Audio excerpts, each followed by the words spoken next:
Konna se nitilfuha ħafna drabi, imma d-determinazzjoni lejn il-ħajja li għandha timlina bil-kuraġġ. Dan kien is-sentiment li ħareġ minn intervista esklusiva li għamel One News mal-koppja Antonella u Justin Farrugia li għandhom it-tifla Megan dbati mill-kundizzjoni rari ħafna Vox syndrome. Din il-kundizzjoni tillimita ċertu affarijiet bażiċi bħal mixi u tikkawża wkoll l-epilessija.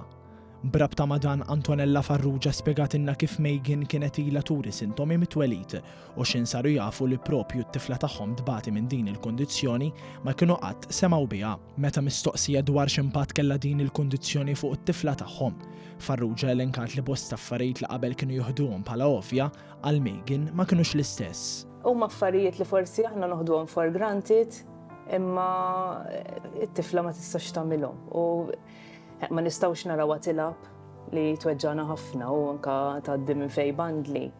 Tgħid kieku hija ħasreda bit-tifla hawnhekk qed tilab ma' tfal l-oħra.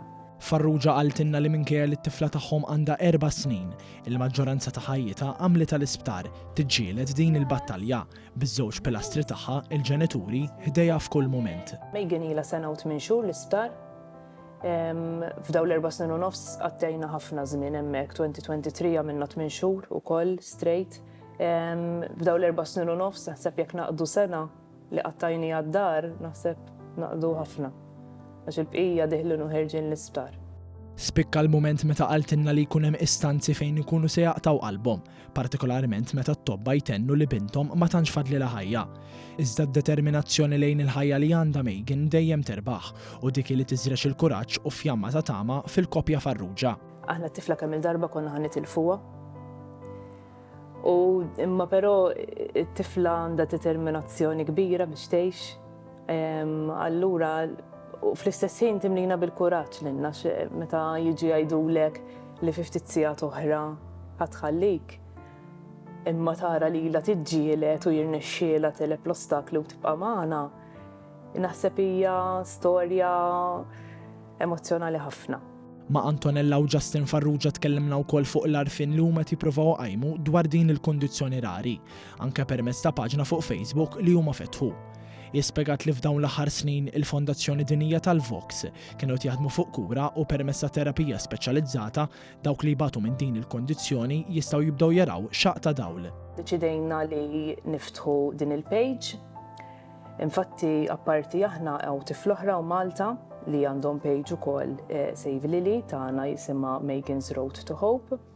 Flimkien qed nippruvaw nqajmu awareness fuq il-kundizzjoni u anke ninformaw in-nies bil-gene therapy li hopefully fil-xhur li ġejjin ħadkun available.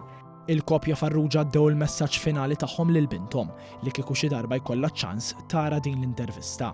Ngħid il-Megan ħobba ħafna, nibqgħu warajja tul dal-vjaġġ twil u nibqgħu nagħmlu minn kollox li hemm bżonn nagħmluh. Nħobbuha ħafna ovvjament, nagħmlu sakrifiċċji kbar għaliha.